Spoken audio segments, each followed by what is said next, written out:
ይቺ ቤተክርስቲያን ምን ጎደለባት? እኛን የጎደልነው እንጂ በእመቤታችን ስም ይዘርፉናል። በገዛ ልጆቻቸው በረሃብ የሚቀጣው አያቶች መቼ ነው የእውነት የምንኖረው? እንዴት እንታረቅ ከእግዚአብሔር ጋር?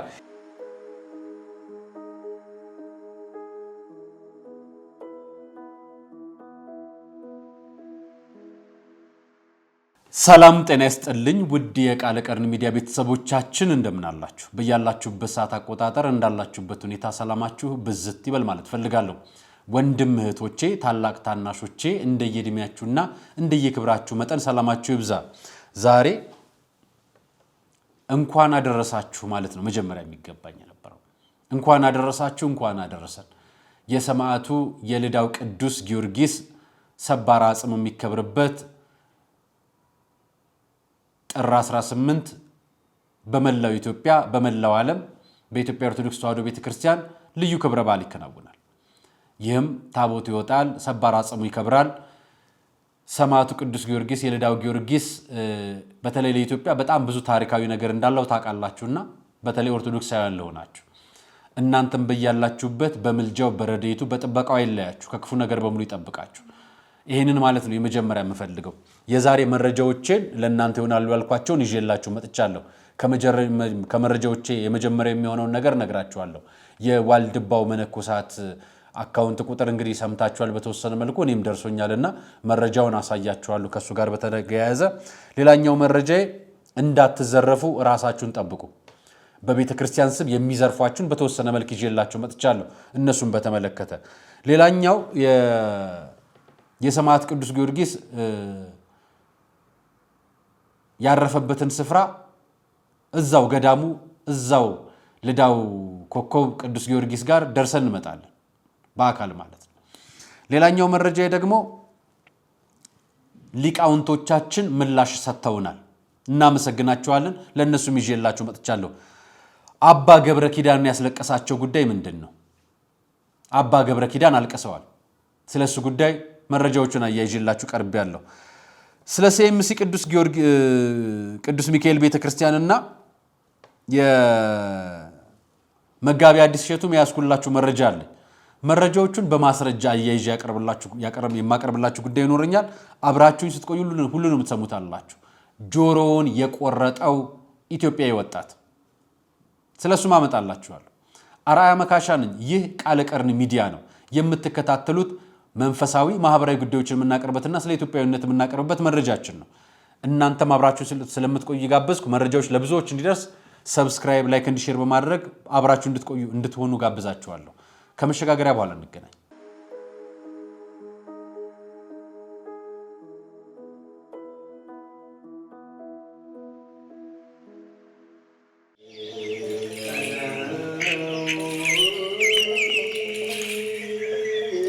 ፈቅዶለት የተገደመ ገዳም ግን ደግሞ የተረሳ ዛሬ አስታውሰን እናቶቻችንን ከችግር መነኮሳቱን ከዓለማዊ ግርግር አውጥተናል። አሁን አባቶቻችን በበዓት ለመወሰን የቀሩ መነኮሳት ተቸግረው ላለመበተን በገዳሙ የጀመርነውን ግንባታ እንጨርሰው። የጨነቃችሁ ለጸሎት የሞላላችሁ ለምስጋና የገዳማውያኑ ምልጃ አይለያችሁ ዛሬም እንደገና።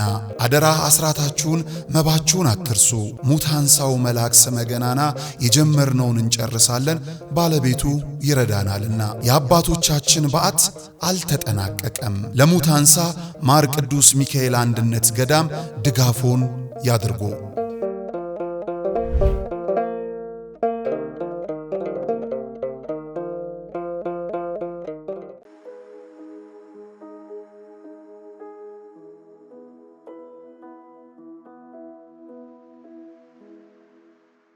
የመጀመሪያው መረጃ ስለ ዋልድባ ሰቋር ቅድስት ኪዳነ ምሕረት ቤተክርስቲያን መረጃ አቅርቤላችሁ ነበር። ስለዛ መረጃ ካቀረብኩላችሁ በኋላ አካውንት ላክልን ብላችሁ ነግራችሁኝ አካውንቱን ጥር የጥምቀት በዓል ካለፈ በኋላ በጥር 16 እስከ 18 ድረስ የገቢ ማሰባሰብ ይከናወናል ተብሎ በይፋ ተነግሮ ነበርና በዚህም ቤተሰብ ሚዲያና እነዘመድኩን በቀለ በአደባባይ ማህበራዊ ሚዲያ ላይ እዛው ጎንደር ባሉበት ሆኖ ገቢ ማሰባሰብ እየተከናወነ ነው።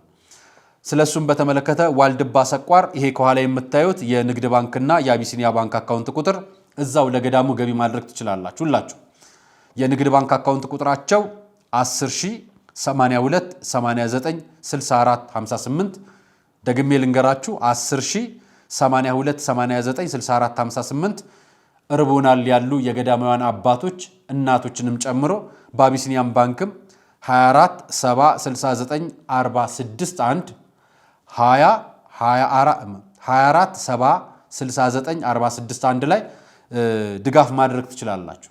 ገዳማውያን አባቶች ተርበውብናል።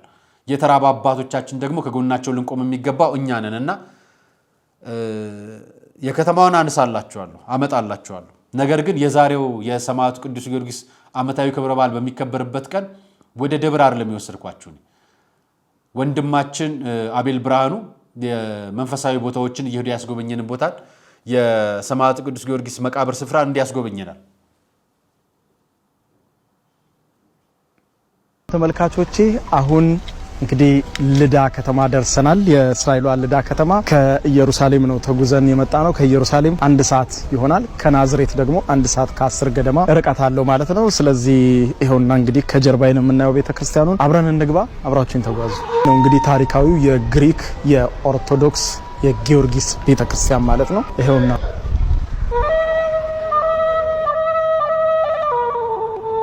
ከደሞ የቅዱስ ጊዮርጊስ መቃብር የሚገኘው በዚህ ጋር ነው። አብራችሁን ግቡ።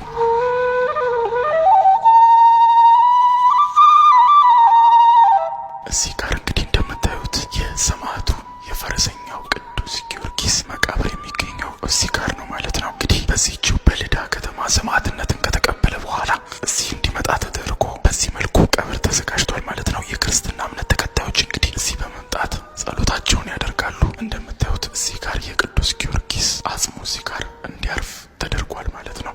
እንግዲህ እንደምታዩት እዚህ ጋር ተጽፏል። እዚህ ጋር የምትመለከቱት ስዕል ደግሞ ሰማዕቱ ቅዱስ ጊዮርጊስ ሰማዕትነትን በተቀበለበት ጊዜ እዛ ሁሉ ያየው ስቃይ ያየው መከራ ነው። እንግዲህ እዚህ ጋር እንደምታዩት እዚህ የሚሽከረከር ነገር ላይ በማሰር ቆዳው እንዲላላጥ እያዞሩ የሚያደርጉበት መንገድ የነበረው ነው። እዚህ ጋር ደግሞ የፈላ ውሃ ውስጥ ሲሰፈስፉት ነው። እዚህ ጋር በቁጠት እየነቀሉ ቁስሉን ያሰቃዩበት መንገድ ነው። ይህ ደግሞ ሚስማር ያለው ነገር በማድረግ እሳትና ሚስማር አስቡት እዚያ ላይ እንዲሄድ የተደረገው ነገር ግን በዚህ ሁሉ መሃል ክርስቶስን አልክድም በማለትና በክርስትናው በመጽናት እየመሰከረ ያለፈ ልዩ ሰማዕት ነው። ከዚያ በኋላም በስተመጨረሻ እንግዲህ አንገቱን እንደዚህ በመያዝ እንዴት እንደቀሉት ነው የሚያሳየው ማለት ነው። እዚህ ጋር ደግሞ የምታዩት እንግዲህ የሰማዕቱ ቅዱስ ጊዮርጊስ ቀብር ነው ማለት ነው። እዚህ ጋር አጽሙን በመሰብሰብ እዚህ በማድረግ የቀብር ቦታውን መጮህ ስለማልችል ነው ቀስ ብዬ የማወራው፣ ምክንያቱም እየጸለዩ ያሉ ሰዎች ስላሉ ከላይ መቅደሱ ላይ ግሪክ ኦርቶዶክስ ቤተክርስቲያን ከመቅደሱ እታች ነው የሰማዕቱ የቅዱስ ጊዮርጊስ ቀብር የሚገኘው ማለት ነው። እንደምታዩት እንዲህ አድርገው በክብር አስቀምጠውታል። ከዚህ ቀደም እንደምታስታውሱት እንግዲህ የሰማዕቷ ቅድስት አርሴማን ቀብር በአርመኒያ ተገኝቼ ያሳይቻችኋለሁ። አሁን ደግሞ የሰማዕቱ ቅዱስ ጊዮርጊስ ቀብር ባረፈበት በዚህ በልዳ ተገኝቼ እንግዲህ የሰማዕቱ ቅዱስ ጊዮርጊስን ቀብር ደግሞ አሁን እያየን እንገኛለን ማለት ነው። እንግዲህ ሰማዕቱ ቅዱስ ጊዮርጊስ ብዙ ታላቅ ጀብዶችን የሰራ ታላላቅ በክርስትና ሕይወት ውስጥ ልዩ ምሳሌ መሆን የሚችል ብዙዎች የሚወዱት ከበርካቶች ሕይወት ጋር የተገናኘ ብዙ ልዩ ሚስጥር ያለው ነው ማለት ነው። እንግዲህ ቀብሩ ይህ ነው እንደምትመለከቱት። እንግዲህ ይህ የሰማዕቱ ቅዱስ ጊዮርጊስ ቀብር ቅዱስ ጊዮርጊስ የተቀበረበት ስፍራ ነው።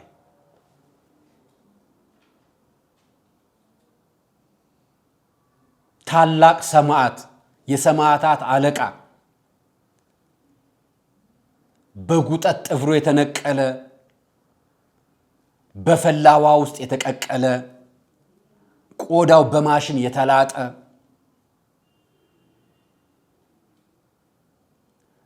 በሚስማርና በእሳት ጫማ እንዲራመድ የተፈረደበት፣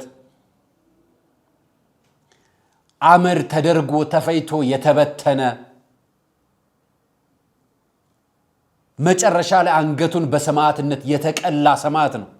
ይሄ ሁሉ ስለ ክርስቶስ ነው። ይሄ ሁሉ ስለ ክርስትና፣ ይሄ ሁሉ አምላክን ስለመከተል ነው። ዓለምን ጥሎ ሀብቱን ጥሎ ንግስትነቱን ጥሎ የወታደር አለቅነቱን ጥሎ ታላቅ መሆኑን ጥሎ ሄደ ነው። ለዚህ ነው የዛሬዋን ቀን መታሰቢያ የሰማዕት ቅዱስ ጊዮርጊስ የሰባራ አጽሙ የሚከበረው በኢትዮጵያ ኦርቶዶክስ ተዋሕዶ ቤተክርስቲያን። ቅዱሳንን ታከብራለች፣ ሰማዕታትን ታከብራለች ቤተክርስቲያን። ታዲያ ይቺ ቤተክርስቲያን ምን ጎደለባት? እኛን የጎደል ነው እንጂ ቤተ ክርስቲያኗ ንጽሕት ነች፣ ኩላይት ነች፣ ሁሉ ነገር አላት። እኛን የጎደል ነው። የትኛው አባት ነው የትኛው ምእመን ነው በዚህ ዘመን በሚስማር ጫማ በሳት የሚፈተን? በዚህ ዘመን በቆዳው ተልጦ በአደባባይ የሚፈረድበት የትኛው ነው? የአርሲው ሰማዕታት ክርስቲያን ስለሆኑ እርሻ ስላረሱ እሱ እኮ ክርስቲያን ስለሆንክ በሚል ነው።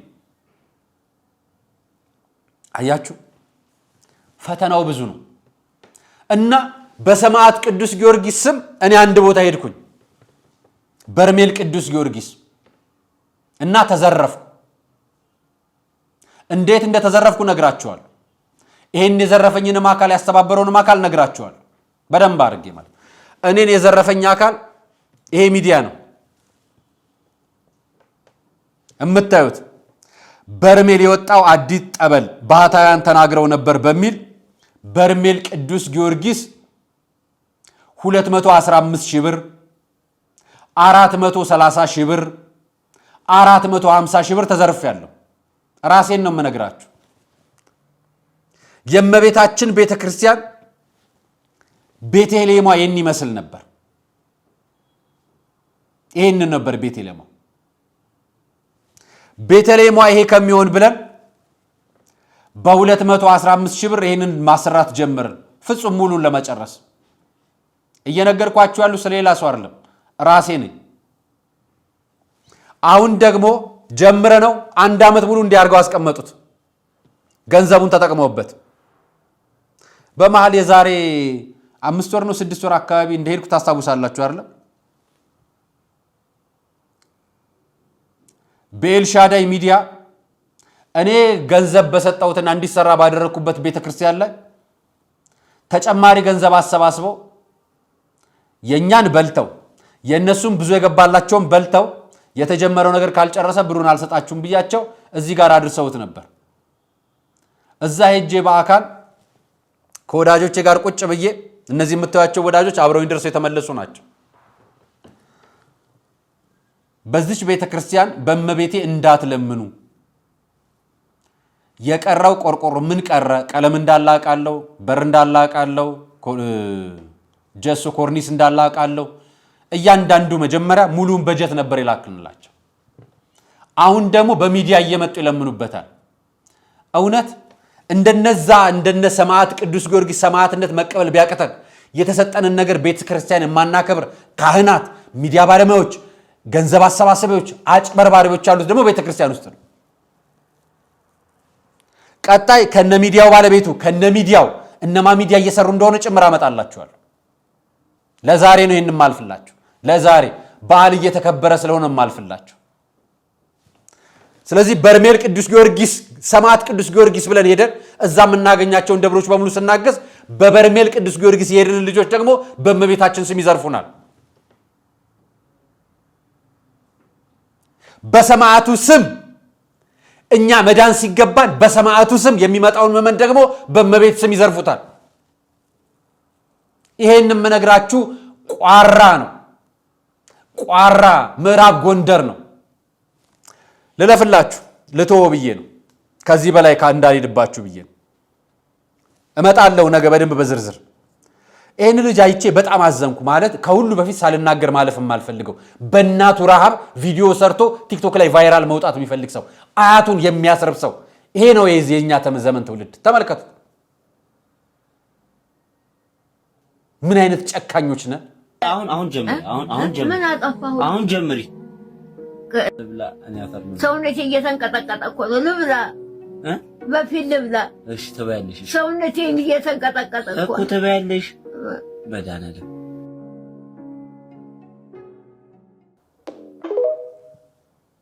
አያታችሁን ቁጭ አድርጋችሁ አያታችሁ ርቧቸው በረሃብ እየተንቀጠቀጡ እባክህ ልብላ ልጄ ሲሉት ቆይ ትበያለሽ ብሎ ቪዲዮ መቅረጽ ምን የሚሉት ነውረኝነት ነው?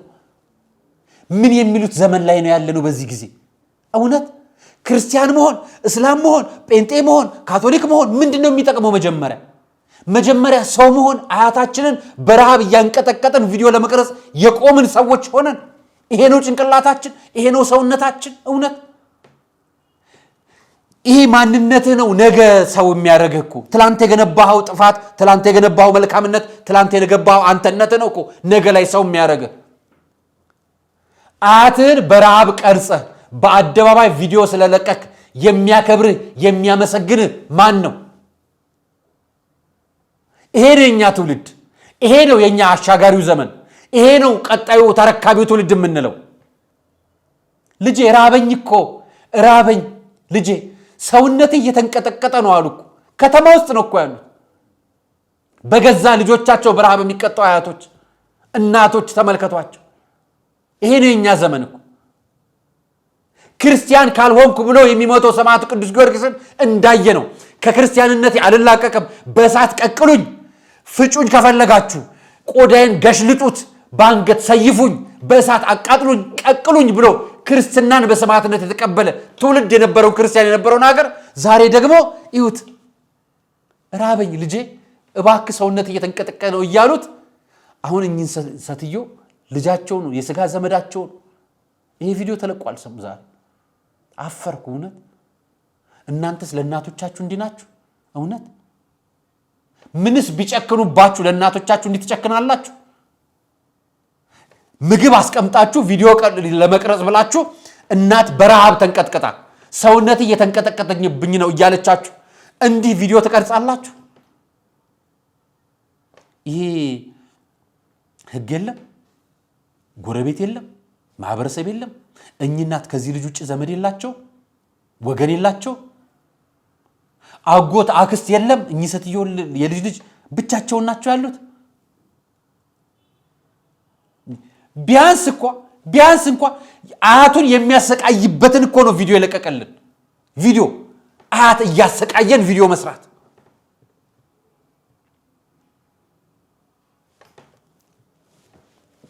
በእናታችሁ ለሁላችሁም ነው። ሙስሊምም ሁኑ፣ ጴንጤም ሁኑ፣ ፕሮቴስታንትም ሁኑ፣ ካቶሊክም ሁኑ፣ ኦርቶዶክስም ሁኑ፣ ሁላችሁንም እናታችሁን መውደዳችሁን በኮመንታችሁ አሳዩ። በእውነት እናታችሁን ውደዱ። ምንም ታጥፋ፣ ምንም ትበድላችሁ፣ ምንም ትግረፋችሁ፣ ምንም ታሳጣችሁ እናት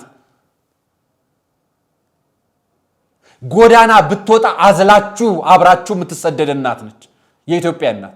የኢትዮጵያ እናት እኮ መከራ ብታይ ግፍ ቢበዛባት እኮ ስደት መከራ ውስጥ ብትሆን ሂዱ መጠላጠያ እናንተ ፊታችሁ እንዳይገረፍ እሷ እየለመነች በሰው እየተሰደበች ለእናንተ ብስኩት እያበላች ለስላሳ እየገዛች አሳድጋችሁ ሰው የምታረጋችሁ እናት ነች እኮ ኢትዮጵያ እናት። ገፍትራችሁ እየጣላችኋት እኮ ዛሬ አትገፈትራችሁ። እኚህ እናት እኮ ልጃቸው እንዲህ ማድረጉን ቢያቁም አቅም ባይኖራቸውም እኮ ልጃቸውን እኛ እንደተሰማን ስሜት አይሰማቸው፣ ይወዱታል። እኚህ እናት እንዲህ አይነት ትውልድ አፍርተን ሀገር እንገነባለን፣ ሃይማኖት እናቆማለን፣ ማህበረሰብ እንገነባለን፣ ሴት እንገነባለን። አሁን ይሄ ልጅ ሚስት አግብቶ ይወልዳል፣ ሴት ነው የሚያገባው። እናቱም አያቱም ሴት ነች እኮ።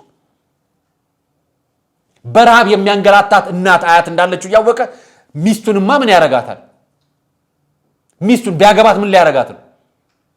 እየዘለዘለ ቋንጣ ከማድረግ የማይመለስ ጭካኔ እኮ ነው።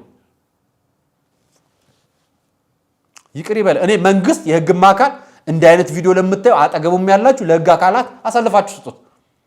እነዚህ ሰዎች በህግም ቢሆን ከተማሩልን ማለት ነው። ጭካኔያቸው በህግ ከተማረልን ይህን ያህል ቪዲዮ ቫይራል የሚባል ነገር አያትን በረሃብ የሚያስቀጣ ቪዲዮ የሚያስቀርጽ ነው ማለት ነው። እውነት ይህን ያህል ነው ያለነው የትውልዳችን የበግ ተበከለው። ሰሞኑን ጎንደር ላይ የተወሰነ ተደጋጋሚ ቪዲዮ ሰርተን ነበር አይደል? እኔ አሁን ስለሱ ልሰራላችኋለሁ።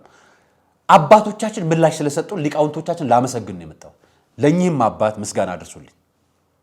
ምስጋና በቃ እኛ የምንፈልገው ይሄንን ነበር። እኛ የጠየቅነው ይሄንን ነው እንጂ ወላጅ የሚባል አንድ እግዚአብሔር ብቻ ነው ያለን። እግዚአብሔር በሚከብርበት በዓል ላይ እንዴት የሙዚቃ ኮንሰርት ታካሂድበታለህ? አንተ ህግ ያለምን ጎንደር ይሄ ነገር ከዚህ በኋላ ጎንደር አይደለም። እናመሰግናለን። እያቸው እኛ የምናመሰግናቸውን አባቶች ነው ያመጣንላችሁ። ቤተ ክርስቲያን ውስጥ ሲጨፈር ሲደለቅ ማን ሀያ አላቸው? ሰው ይወል ምን ይላል መሰለህ? ጥምቀትንማ በጎንደር ነው ይላል። ጎንደር ሄዶ ሊቆርብ ነው? ጎንደር ሄዶ ንስሐ ሊገባ ነው? ይሄ ጎንደር ብቻ አይደለም። በእያንዳንዱ ቤተ ክርስቲያን ታቦት ሲታጀብ የሚደረጉ ጭፈራዎች ሁሉ ያኔ አለማቆማችን አሁን ላለው ቀውስም የአደባባይ ሀቅ መሆኑን እየተናገሩ ነው። ስማቸው አባቶቻችን እኞት እያመጣውላችሁ በዚህ ቀን ድንግልናውን ያጣ ሰው እኮ ስንቱ ነው መሰላችሁ? በዚህ ቀን መስከር የተለማመደ ሰው እኮ ስንቱ ነው? በመንፈሳዊ በዓል ሰበብ ማለት ነው። ክርስቲያን ሆኑ ኦርቶዶክስ ሆኑ እስኪ ተመልከቱት። በእውነት ነውር አይደለም እንዴ? የኛ ጥያቄ የኛ ንግግር ስማ ከሆነ ተናገሩት ትክክል ነው። እኛም ሊቃውንት የተናገሩት ትክክል ነው። እኛም አባታችን አባ ጸጋ አዛብ የተናገሩትም ትክክል ነው። የተናገርነው የመንፈሳዊ በዓል እንጂ ሌላ መሆንም የለበትም። በቃ ከዚህ ውጭ ያለው ትላንትና ጎንደር ነበር አይደል? አሁን ደግሞ የገናን ደግሞ ላሊበላ አለ አይደል? በአንድ ደግሞ አስተርእዮ ደግሞ አክሱም ጽዮን አለ አይደል? መንፈሳዊ በዓሎች መንፈሳዊ ብቻ ይዘታቸውን ይጠብቁ ነው ትልቁ መልእክት። ከዛ የዘለለ ነገር የለውም። ከዛ የዘለለው አንድ ክርስቲያን ከአንድ ቦታ ለበዓል ለክብረ በዓል ለሌላ ቦታ መሄድ ያለበት ንስሐ ሊሰጥ ስጋ ወደሙ ሊቀበል ቢሆን ይመረጣል። ቢሆን እውነት እስኪ ለክብረ በዓል ለምትሄዱ መንፈሳዊ በዓላት ለምትሄዱ ወንድሞችና እህቶች የምንጠይቀው እውነት የሄዳችሁት ለንስሐ አባታችሁ ንስሐ ሰጣችሁ እዛው በሚከብርበት ቦታ ወይ አክሱም ጽዮን ላይ ወይ ላሊበላ ላይ ወይ ደግሞ ጎንደር ላይ ወይ ደግሞ ጅማ ላይ ወይ ደግሞ ሐረር ላይ ወይ አዲስ አበባ ወይ ሰሜን ሸዋ ወይ ጎጃም ገብተን የምናከብረው ክብረ በዓል እውነት ክርስቲያንነታችን የሚገልጽልን ስጋው ደግሞ በመቀበል ነው ወይ? አንዳንዴ እኮ ድፍረት ነው። ወደፊት ደግሞ እንዲህ ሲባል ደግሞ በድፍረት እንዳትገቡበት አባ ገብረ ኪዳን እያለቀሱ ነግረውናል። የእሳቸውን ላሰማችሁ። እየሮጡ ዶ መቁረብ አይደለም ክርስትና። እንዴት ይሻለናል? ምን ብንደረግ ነው የሚሻለው? በጦር እየተወጋ የሰበከው ወንጌል እኮ ነው። መቀለጃ አይደለም፣ ነጠላ አይደለም ክርስትና። እንዴት መታረቅ ያቅተናል? የገዛ ፍቶቶቻችን ማሸነፍ ቢያቅተን ይቅርታ ያቅተናል እንዴ? እየቀለድን ነው። መቼ ነው የምንነቃው ግን? ብቻ እግዚአብሔር ይሆናል። ምንም ልናገር ይከብደኛል።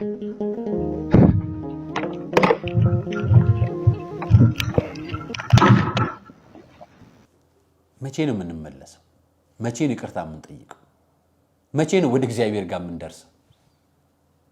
ሁላችንም ከጳጳስ እስከ ምዕመን፣ ከካህን እስከ ቆሞስ፣ ከአስተዳዳሪ እስከ ዲያቆን እያንዳንዳችን ነጠላ ለብሰን እሑድ ሰንበት ስለምንሄደው፣ በበዓላት ሰበል ከሀገር ሀገር ስለምንዘዋወረው፣ በረከት አገኛለሁ በሚል ገዳም ለገዳም ስለምንዞረው፣ በክርስትና በቢሮአችን በመስሪያ ቤታችን በተለያየ ስፍራ ሻማ እያበራን ጧፍ እያበራን ቡና እያፈላን ሳር ጎዝጉዘን ፈንዲሻ ለምናፈነዳው፣ በቤታችን ክብረ በዓሉን ለምናከብረው መቼ ነው ክርስትናን የምንቀበለው? መቼ ነው የእውነት የምንኖረው? መቼ ነው በጦር የተወጋውን ክርስቶስን አስበን ሰማዕት ቅዱስ ጊዮርጊስ እንደዛ መፈጨቱን ሰባራ ጽሙን እያስበን መቼ ነው ክርስትናን የምንቀበለው? ለዘፈናችን ከለላ ለኃጢአታችን ሽፋን የምንሰጠው እስከ መቼ ነው? እንዲያየውና ትላንትና ይህንን ተመለከትኩ። የሴምሲ ቅዱስ ሚካኤል ምርቃት ነው። ተመልከቱልኝ።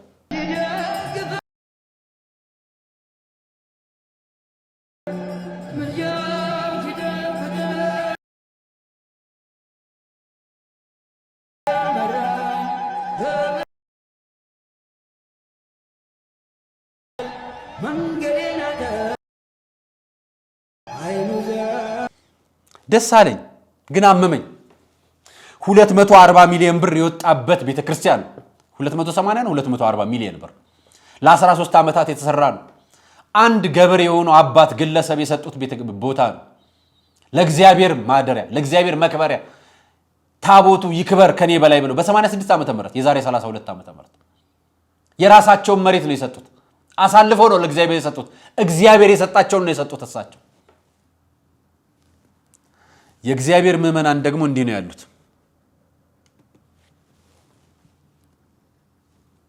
ገዳም ያሉ እናቶቻችንና አባቶቻችን ራበን ተሰብስበን ደካማንን ያለንበት አገባ ውስጥ አሁንም እንደዚህ ያለ ችግርም ደርሶብን የማያውቅም። አሁን እየራበን ነው። ከብቱም ቢሸጥም አልሸፈነልን። እየራበን እየጠማን እየበረድን ነው።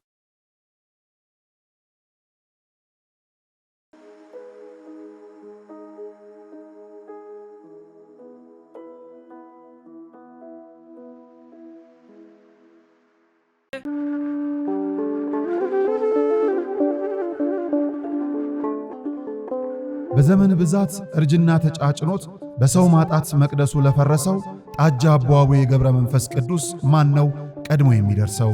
ምድሩ ለምለም ሀገሩ የጀግና ጦርነት ፈተነው እንጂ የማያውቅ ልመና።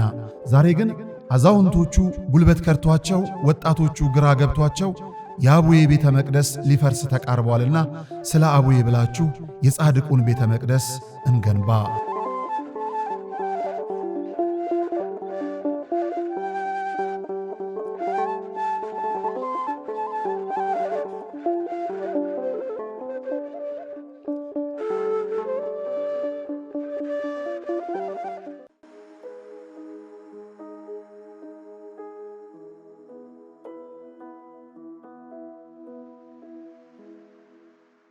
እነኚህ ገዳማውያን አባቶች ዓለምን ትተው እያረሱ እየሰሩ እየለፉ በገዳም በጸሎት የገቡ በዓት ናቸው። ሕንፃ ሥላሴ ናቸው። ሕንፃ ሥላሴ ናቸው። እነኚህ አባትና እናቶቻችን ለ40 ሚሊዮን ለ10 ሚሊዮን አይደለም የወጡት፣ ለዕለት የሽምብራ ፍሬ ነው የወጡት። አደባባይ ወጥተው ራበን ልጆቻችን ያሉት ለዚህ ነው። ቀድመው ተናግረው በዓሉን ያሳልፍ ህዝባችን ብለው ያለፉት ይሄንን። የቅዱስ ሚካኤል ያን የሚያክል ደብር ሳይደሳለኝ እዚህ ደግሞ ሳያዘንኩ እንዴት እናቻችለው? እንዴት አንዱን ካንዱ እናስታርቀው? ሕንፃ ቤተ ክርስቲያን ላይ ብራችን ይፈሳል። ሕንፃ ሥላሴ ደግሞ በየቀኑ ይፈርሳል። ሕንፃ ሥላሴ ገነት አይገባም። ሕንፃ ቤተ ክርስቲያን ገነት አይገባም። ሕንፃ ጣሊያን ግቡና ተመልከቱ፣ ሂዱና ጀርመን ተመልከቱ፣ ሂዱና ዌብሳይታቸው ላይ ጎብኙ። ሕንፃ አሁን የሚጎበኝ የቱሪስት ስፍራ ነው። ሕንፃው በድንኳን የተቀመጠ ታቦት ውስጥ እኮ በካህናት የሚጠበቅና በካህናት የሚከብር አባት ነው ያለው አምላክ። ሕንፃ ሥላሴ ግን በየቀኑ ይፈርስብናል። ለምን ተሰራ አልልም እኔ። እንዴት ራሳችንን እናጣጥም ነው የምለው እኔ። ግን እንዴት ራሳችንን ማኔጅ እናርግ እናስተካክል እላለሁ። ግን እኔ እዚህ 240 ሚሊዮን ብር እየሰራን እዚህ ግን በሚሊዮን የማይገመቱ ምዕመናን፣ ካህናት፣ አባቶች፣ ዲያቆናት፣ ገዳማውያን ብሩን ግንብ እየተገነባበት የሚበሉት አጥተው ደግሞ እነሱ ይለምናሉ። እንዴት እናስታርቀው? እንዴት እንታረቅ ከእግዚአብሔር ጋር? ይቅርታ ማድረግ እንዴት ይሳነን? አዎ ከዚህ በጀት ላይ ይህንን ቆርሰን ለዚህ ማድረግ አለብን የሚል ቤተክርስቲያን ምን አለ ብንሰማ። ገዳማውያን አደባባይ ወጥተው በአደባባይ ከሚለምኑ ምን አለ የቤተክርስቲያን ምረቃቶቻችን፣ የቤተክርስቲያን ልመናዎቻችን፣ የቤተክርስቲያን ህንፃ ግንባታዎቻችን ገደብ አድርገናቸው ሕንፃ ሥላሴ ላይ ብንሰራ፣ ቅዱስ ሲኖዶስ እዚህ ላይ ቢሰራልን ምን አለ? የሀገረ ስብከት ሊቀ ጳጳሶች እዚህ ላይ ቢሰሩ ምን አለ? ደብረ ብርሃን ወይ ደግሞ ሰሜን ሸዋ ላይ ሕንፃ ሥላሴ ወይ ደግሞ ሕንፃ ቤተክርስቲያን ለመገንባት ምርቃት ከሚከናወን ደብረ ብርሃን ያሉት ሕንፃ ሥላሴዎች መጠለያ ጣቢያ ያሉት ጎዳና የወደቁትን የሚሰበስብ ፕሮጀክት ቢኖረው ቤተክርስቲያን ምን አለ? ወለጋ ላይ ሕንፃ ቤተክርስቲያን ከምንገነባ ሕንፃ ሥላሴ የጎዳና የወጡትን የተቸገሩትን የትኛውንም ሕንፃ ሥላሴ ብንሰበስብ ምን አለ? ይሄ ፕሮጀክት በቤተ ክህነት ቢሰራ ምን አለበት? የመንግስት ስራ ብቻ ነው እንዴ ስራ? ምዕመኑን ከገንዘቡ ብቻ ነው እንደምናየው? ከህይወቱ፣ ከእድገቱ፣ ከንግዱ፣ ከስራው፣ ከማንኛውም ህይወት እኮ ማየት ይጠበቅብናልና ይሄን ነገር እንድናገናዝብ ፈልጌ ነው ያመጣውላችሁ። በማታ እንዲህ ያበራል ቤተክርስቲያኑ። እንዲህ በጣም ደማቅ ነው። እንደ ኮሪደር ልማቱ ያበራ ነው። አስፋልት ዳር ስለሆነ መሰለኝ። እንደ ኮሪደር ልማት የሚያበሩ ሕንፃ ሥላሴዎችስ እነኛ ጎዳና የወደቁት ያ ዲያቆንን አሳይቻቸዋለሁ አይደል? ያ ምስኪን ዲያቆን ነጠላ ሳይለብስ ልብሱ በቆሸሸበት በታቦት በሚከብርበት በዛ በመቀሌ ከተማ ላይ አንዷ ቀርጻው ከበሮ ሰጥተውት በአደባባይ ዲያቆን እንደነበረ የሰቆጣ ልጅ እንደነበረ እንዴት እንደሆነ ሲያሳይ ሲነግረን የነበረው ልጅ አያችሁት አይደል? ሕንፃ ሥላሴ ነጠላ ሲያለብሱት ያምራል፣ ቆሞ ሲሄድ ያምራል። ሕንፃ ቤተ ክርስቲያንስ እንደና አይሾ ስፒድ መጥተው ነው የሚጎበኙት፣ ሮጠው ተሯሩጠው። አይሾ ስፒድ ምን እንዳለው ልንገራችሁ። ይኸውላችሁ አይሾ ስፒድ ምን እንደተባለ ስሙት ለራሳችሁ ለሊቃውንቶች። አይሾ ስፒድ የሚባል ወጣት ልጅ አሁን ዓለምን በጣም ያነጋገረ ልጅ፣ እሱ ኢትዮጵያን ጎብኝቷል። ደስ ይላል ሀገራችንን ማስተዋወቁ። ግን በዚህ ብዙ ሰዎች ይደሰቱና ጎን ለጎን በቃ ቤተ እምነት ለምን ሄደ? እሱ ብቻ ሳይሆን ቢዮንሴ የመጣች ጊዜ ሌሎችም ዝነኞች እንዲህ ሲመጡ ቤተ እምነት ማየት መጎብኘታቸውን በመቃወም የተለያዩ ሐሳቦችን የሚሰነዝሩ ሰዎች አሉና በዚህ ጉዳይ ላይ የእርሱ ሐሳብ ምንድነው ለማለት የፈለኩት? በመጀመሪያ ደረጃ አሁን ያለንበት ዓለም የኮስሞቲክስ የውበት የዚህ በጣም ጭንቀት እነዚህ መዝናኛ ነገሮች በዓለም አቀፍ ደረጃም ታውቃለህ። ለምሳሌ የመጨረሻውን ዘመናዊ ቦይንግ አውሮፕላን ካመረተው ሳይንቲስት ይልቅ እዛ አውሮፕላን ላይ ተሳፍሮ ደህና ዋላችሁ ያለ አርቲስት የበለጠ ይከበራል። ታውቃለህ። አሁን ይሄ የኛ ችግር ብቻ አይደለም። በዓለም አቀፍ ደረጃ ሰው ጠለቅ ያሉ ጭንቅላት የሚጠዩ ጉዳዮች ማተኮር አቁሟል። ልክ ፋስት ፉድ ነው አሁን አስተሳሰብ ፋስት ፉድ ፈረንጆቹ ታውቃለህ ስራ በጣም እየበዛባቸው ስለሆነ ቀባ አድርጎ የለም። እንደው ባለፈው እያልኩ ነበር እኔ አንድ ዶሮ እናቶቻቸው 8 ሰዓት ይሰራሉ። አሁን የመጣው ትውልድ 8 ሰዓት ታግሶ ዶሮ ያቆላል። እኔ ሰቃይም ነው እውነቱ ምግቡ ይጣፍጠኛል እንጂ የሚፈጀውን ሰዓት ሳስብ በጣም 8 ሰዓት የተደከመበት ዶሮ 10 ደቂቃ ነው የሚበላው ታዲያ ለመብላት ብዙ። አሁን ታዲያ ዓለም ምን ሆነ? ፋስት ፉድ ፈጣን ነገር ቀባ አድርጎ ወደ ስራ። አሁን የፋስት ፉድ ምግቦች አስተሳሰባችን በራሱ ፋስት ፉድ አይነት ምግብ አመጋገብ ጀምረናል። ጠንከር ያለ ነገር መስማት። እስኪ አሁን ለምሳሌ ደራሲዎቻችን ተመልከት። ጠበቅ ያለ ጠንከር ያለ ሐሳብ የሚያነሱ ደራሲዎች እኮ ሰሚ እየኖራቸው አይደለም።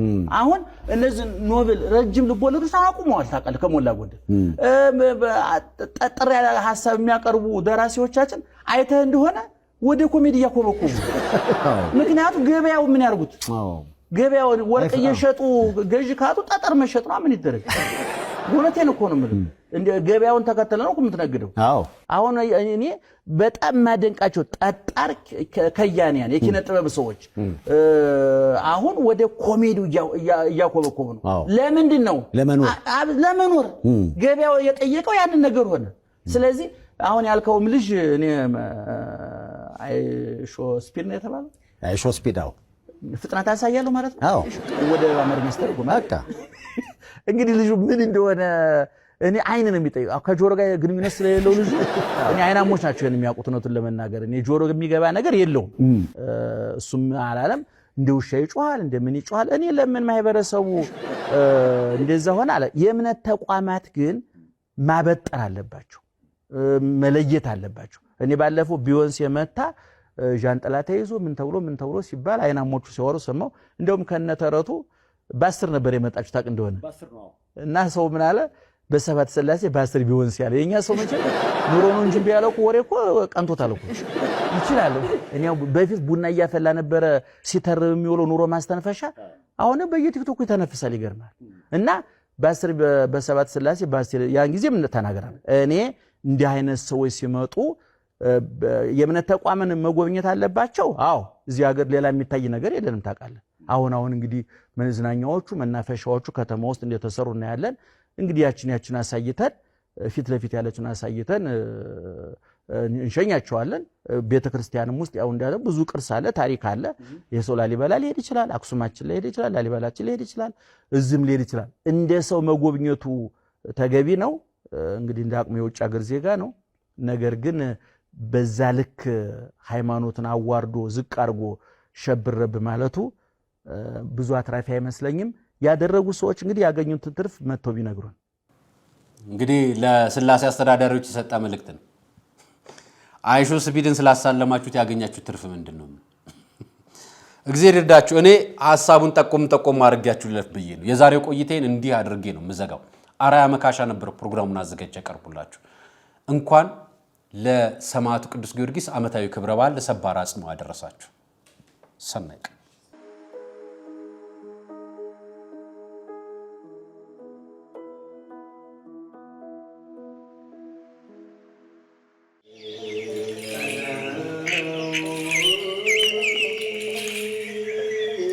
ተፈቅዶለት የተገደመ ገዳም ግን ደግሞ የተረሳ ዛሬ አስታውሰን እናቶቻችንን ከችግር መነኮሳቱን ከዓለማዊ ግርግር አውጥተናል። አሁን አባቶቻችን በበዓት ለመወሰን የቀሩ መነኮሳት ተቸግረው ላለመበተን በገዳሙ የጀመርነውን ግንባታ እንጨርሰው። የጨነቃችሁ ለጸሎት የሞላላችሁ ለምስጋና የገዳማውያኑ ምልጃ ይለያችሁ ዛሬም እንደገና። አደራ አስራታችሁን መባችሁን አትርሱ። ሙታንሳው መልአክ ስመ ገናና የጀመርነውን እንጨርሳለን ባለቤቱ ይረዳናልና። የአባቶቻችን በዓት አልተጠናቀቀም። ለሙታንሳ ማር ቅዱስ ሚካኤል አንድነት ገዳም ድጋፎን ያድርጉ።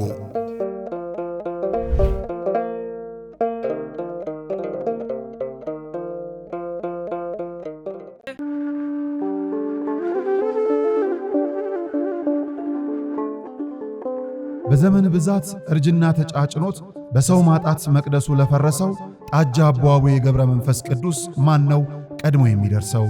ምድሩ ለምለም ሀገሩ የጀግና ጦርነት ፈተነው እንጂ የማያውቅ ልመና።